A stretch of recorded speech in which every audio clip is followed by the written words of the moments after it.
In the unexplored northern region of South Korea, an expedition team gathered under the dim moonlight. A mix of warriors and rogue figures murmured amongst themselves, the air thick with anticipation and unease. An older, more experienced member approached a younger man, offering a drink with a friendly smile. "Young man," he asked, "is this your first time on an expedition?" The young man accepted gratefully.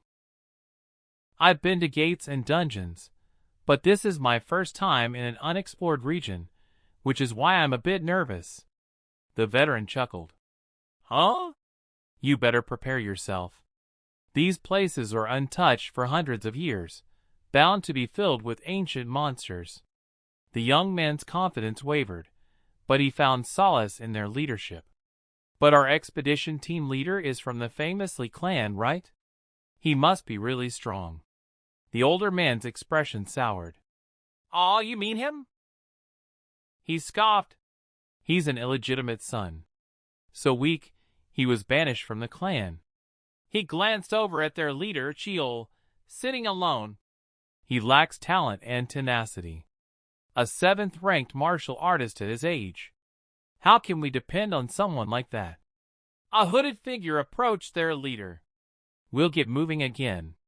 Cheol looked up, his face impassive after a long pause. "All right." As he walked, a wave of memories washed over him. He remembered a time when he too had hopes and dreams within the grand walls of the Lee clan estate. He recalled the moment he first felt the heavy weight of his family's name as a small boy staring up at the imposing portrait of the patriarch. His hopes had soared during the steel selection ritual when he was chosen by the clan's best-ranked weapon, a magnificent glowing sword that promised greatness. With the sword in hand, the young boy believed that with enough effort, he could one day earn the recognition he so desperately craved. But that dream was shattered by a grim diagnosis. A doctor explained that his flawed man of paths made him unsuited for both magic and martial arts, crushing the boy's spirit. The clan's butler delivered the grim news to the patriarch himself. For young Master Cheol, reaching the 9th rank would be nothing short of a miracle. Everyone dismissed his potential as a fluke. Still, he defied them, training relentlessly to reach the 7th rank by 25, a small victory he cherished. His life took a dark turn because of his oldest brother. He recalled the terrifying truth. If not for his banishment, he would have left the household as a corpse. He had been on the run for 10 years, living in the shadows as the world descended into chaos and monster invasions became the new reality.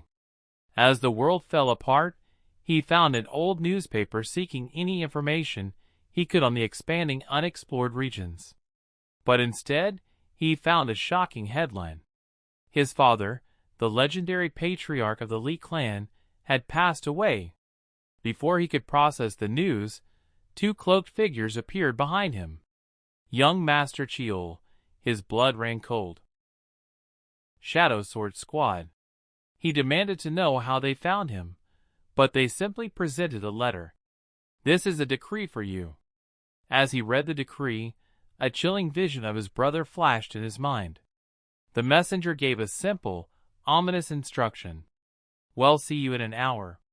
As they departed, he called out desperately, "Wait, what happened to the oldest?" But his question was met with cold silence. He stared at the orders, bewildered. "A suicide mission. What is the point of this? I haven't even wielded a sword in 10 years. The messenger's unspoken threat lingered in the air. With no other choice, Cheol lowered his head in resignation. "No, I'll do it." Once alone, his forced composure broke. He crushed the decree in his fist, his frustration boiling over as he let out a single bitter curse. Back in the present, the expedition had discovered ancient ruins. Deep in the forest. "Ah!" the young man gasped.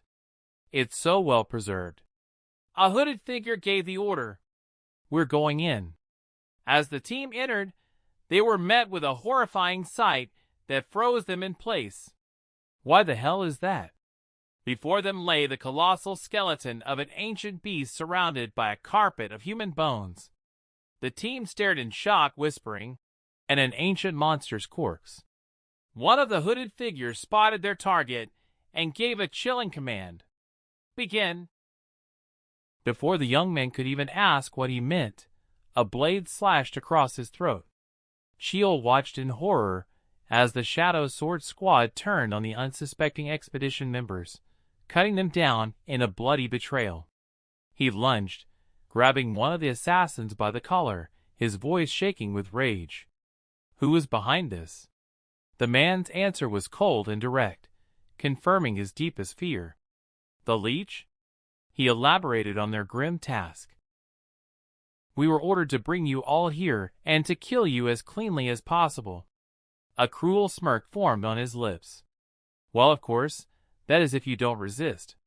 Dark energy began to gather in his palm. A surviving member charged forward with a defiant scream. Die, only to be cut down effortlessly by the elite assassin. The assassin turned to the wounded Cheel with disdain. "How pathetic. I thought you would be stronger than this. Especially since half of your blood still belongs to the esteemed Marshal Lee Clan," he roared, delivering a brutal kick that sent Cheel sprawling. Blood spilled from his mouth as Cheel forced himself upright, his eyes blazing with a stubborn defiance that refused to die. In desperation, he swept his gaze across the graveyard until it locked onto a corroded sword, abandoned and half-buried by time. He dragged himself toward it, clinging to the faintest thread of hope. When his fingers wrapped around the handle, a rush of adrenaline surged through him. Then disbelief twisted his expression. The blade could not endure his grasp.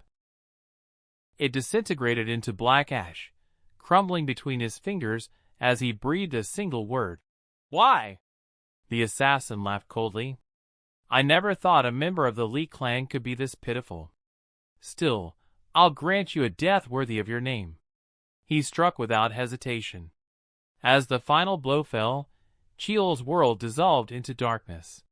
His thoughts spiraled through a lifetime of defeat and regret. In his last breath, a memory surfaced.